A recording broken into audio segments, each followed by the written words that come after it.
Menjelang Natal dan Tahun Baru, harga beberapa kebutuhan pokok di Kota Palembang mulai naik. Di Pasar 26 Ilir, pada Kamis 5 Desember 2024, harga bawang putih kini mencapai Rp40.000 per kilogram, naik dari sebelumnya Rp38.000. Begitu juga dengan bawang merah, yang kini dijual Rp36.000 per kilogram, naik dari semula Rp34.000. Sementara itu, harga telur tetap stabil di Rp26.000 per kilogram.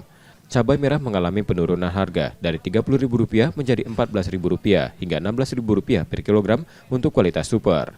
Penurunan ini dipengaruhi curah hujan tinggi, namun harga cabai hijau masih cukup tinggi mencapai Rp20.000 per kilogram, naik Rp5.000 dari harga sebelumnya. Harga cabai rawit juga naik, kini di harga Rp35.000 per kilogram.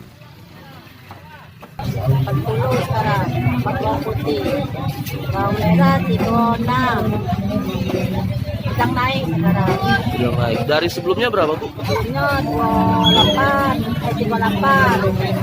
ke 80. Telur biasa udah naik tidak turun. Kenaikan harga bahan pokok mulai dikeluhkan masyarakat Palembang yang harus mengatur pengeluaran antara kebutuhan dan biaya rutin lainnya. Mereka berharap pemerintah dapat mengatasi lonjakan harga ini.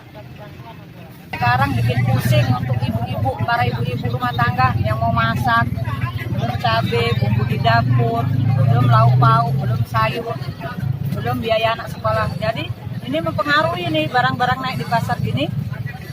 Jadi ibaratnya buat jajan anak dikurangin untuk beli bumbu di pasar. Mudah-mudahan pemerintah bisa mengantisipasi supaya barang di pasar ibu-ibu bisa menjangkau harga nggak begitu mahal.